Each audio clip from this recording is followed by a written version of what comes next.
Hello, Namaste, Guten Tag. I, Gautam Sagar, President of Indian Association Hannover, welcome you all on this online event on autonomous driving. Today we have participants from different parts of Germany and the world. Therefore, it is imperative to say a few words about the Indian Association Hannover, IASH, from Germany. We aim to identify and address social, cultural, and educational need of Hannover Indian community and Indian people in general, but not limited to it. Anyone who is interested in Indian culture are highly welcome to the part of our association. Due to COVID-19, we are doing several online events, which has provided an opportunity to easily connect people from outside Hanover as well. Indian Association Hanover also contributes significantly to the awareness and promotion of Indo-German cultural heritage and to be an active participant in affairs of interest to the association and its members. On behalf of IASH, I extend my heartiest welcome to Mr. Madan Lal Raigar, Consul General of India, Hamburg, today's speaker, Mr. Saurav Kumar, and all of you for this online session on self-driving cars. A self-driving car must have several sensors, artificial intelligence software, and a cloud server. It requires to deal with a lot of data over cloud to drive you safely and comfortably. Therefore, I would say today's session is a natural continuation of previous sessions organized by IASH on big data in July and cloud computing in August. It is worth mentioning that the next topic of the online course will be data sovereignty and data security, which will take place during month of October. On behalf of IASH, I would also like to thank Mr. Stephen Capps and Volkshochschule Hannover for providing their support through all the online courses. Before we get to know more about autonomous driving from Saurabh, may I kindly invite our Consul General, Mr. Raigar, to say a few words. We would like to thank Mr. Raigar for his continuous support and encouragement.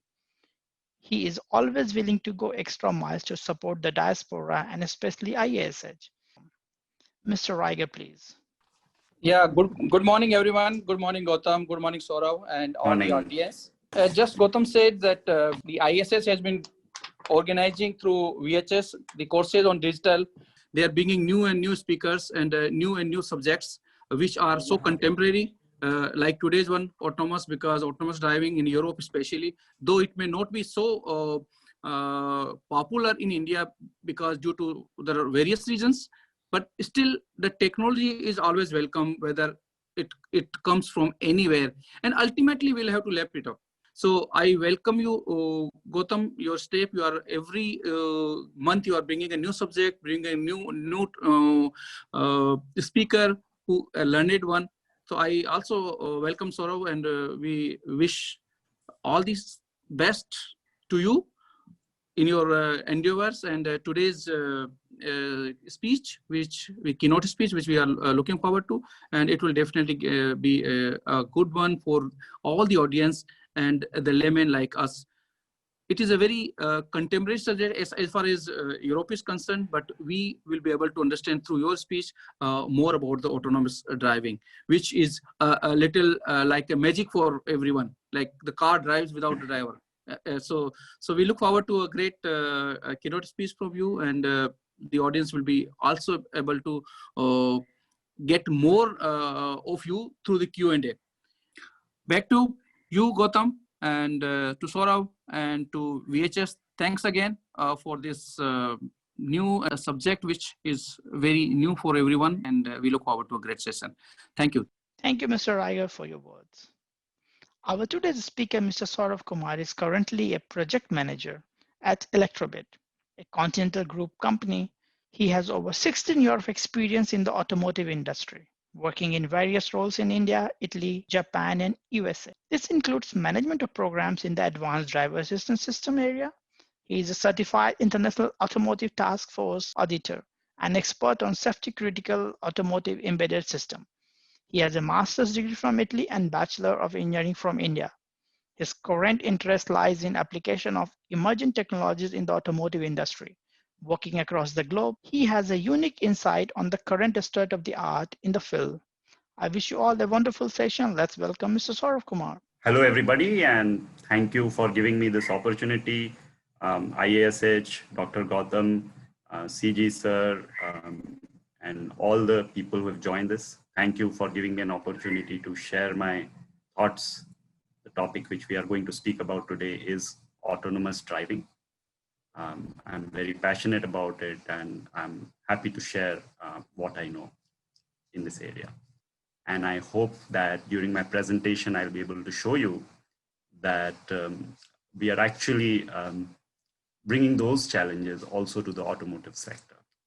So the advancements in desktop technology, mobile computing, internet is also getting into our automotive sector. And that is leading to the changes which we are seeing, including autonomous driving. Let me walk you through the agenda. The session is divided into 5 sections. I'll start with the definition of what we mean by autonomous vehicles. We'll go on to explain a little bit of history, how we reached there, what are the recent technology drivers, what challenges we face, and what is the impact and what are the opportunities for all of us. So let's start with defining what an autonomous vehicle is. When we talk about autonomous vehicles, one of the questions which comes to everyone's mind is, if I'm smart about my finances, and if I am actually, able to rent out a driver, why do I actually need to have autonomous vehicle? I can always have a normal car, and I can have a good old driver to run my vehicle for me. So talking about the problems it addresses, the first one is related to safety. I don't know how many of you are aware about the statistics, but there are about 1.35 million fatalities every year due to road accidents all over the world. This is in the same order of magnitude. If you look at the current pandemic, it's in the same order of magnitude. So the problem which we are trying to solve in the current pandemic, is equally important to solve also for road accidents.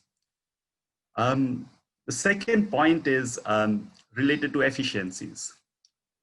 And if you look at the vehicles today, and we look at the mass of the vehicle with respect to the weight of the people they carry, I'm talking about passenger vehicles. In aerospace, they call it as the payload ratio. I don't know if we have a similar term in automotive, but if you look, less than 20% of the weight is actually what needs the mobility. And then we have mechanisms by which we provide the energy to move these vehicles. And these mechanisms are also equally inefficient. We have gasoline engines, we have diesel engines, and now we're trying to improve that. There's a lot of scope for improvement in terms of energy utilization, the time we spend in traffic, and also in terms of resources. The amount of metal that is used in a car is significant. We can also talk about mobility. Today, I think before my talk, it was mentioned the amount of mobile phones that are dispersed in India are significant, and that has happened in just the last 2 decades. It's almost 70% of world's population today. And even after a century, if you see the passenger cars, the ratio of number of cars versus the world population is less than 20%. So there is always a scope of providing greater access to people needing mobility. And another case can be made about people who are handicapped, those who cannot drive cars on their own. And I think you'd all agree with me that these are important factors, the safety, efficiency, and increasing access to mobility. But then increasing user experience, in my view, is far more important. I hope you'll all agree when you buy a vehicle, it's not only for the safety, efficiency, and mobility, it's also when the salesman actually opens the car door and you actually walk into the car, take a test drive, and you feel that wow factor, and your wife and the kid nudging you to actually, let's take this one. So actually, user experience is a critical factor to increase the dispersion of autonomous vehicles. And now it would be time for you, for Saurabh, to take up some questions. Yes. So, what is the possible impact of autonomous driving on new learner? How to drive on a road? So, if we are talking about a level 4, level 5, it could even impact driving licenses, right? Do we really need driving licenses then? And you can talk in terms of how to interact with the vehicles, and maybe you can even do that interaction or learn on the YouTube. But do you actually need to learn on the road? Interesting question. Question regarding connectivity. Can we see antivirus for cars becoming popular in coming times? We have an entrepreneur here. Maybe you can find one. No easy answers, but yeah, we'll need some. There are a lot of examples by which it can be a security threat. The autonomous cars, if you have antivirus kind of solutions on the car, and you have to also solve the problem of maybe making it not performance critical. So your computers can crash. We can lose our connections in our call today, but your cars can't stop running when they are driving, right? I mean, your car, it's going at 70 miles on a highway. Whatever we design as a security antidote to the security challenge should be real time. But yeah, that's a nice question. In case of non-autonomous and autonomous vehicle on road, is autonomous vehicle capable of reacting to erratic behavior of human in the non-autonomous vehicle? Yeah, and actually I would say this is a relevant question in the coming decades, because this is a more realistic scenario. We'll have a mix of both autonomous and non-autonomous vehicles on the road. And that means the design has to accommodate or take into account all these erratic behaviors on the road. And in fact, a lot of companies which are going level 3 and above are already doing that. Do a little bit of research on Waymo, it is actually doing exactly this. And what if autonomous driving start manipulating decision-making ability of human? I don't know what you mean by manipulating, but they will take some decisions for us if we go level 4 onwards. We have to find ways to do what I would call as automated reasoning, find ways to do reasoning like humans inside the car. Blind spots are already being addressed with a lot of blind spot recognition features. Autonomous car sharing is one of the places where we do, which is also part of the vehicle as a service discussion. I mean, if peer-to-peer, if owners are people, of course. With autonomous driving limited to only person or transportation, what about industry, for example, ambulance, fire engines? Yeah, I mean, maybe this is a way to go, right? I mean, start with the ambulances and fire engines, make them autonomous. But then it is the way industry will move. I mean, who is the end user? I think there is no specific focus on a particular segment right now. All right, so very nice questions. Thank you all for your time and interesting questions.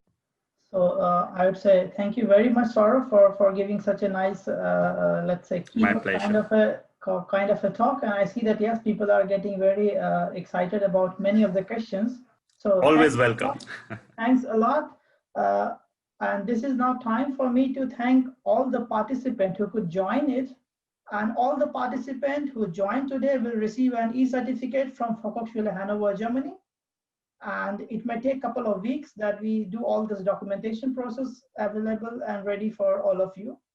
And as a continuation of our online courses on emerging technology, keep yourself tuned and updated for the next session on data sovereignty and cybersecurity, which will probably take place in October, second half of the October that we are working on this. Thank you once again for joining us, and bye-bye. Bye. Have a nice rest of your day.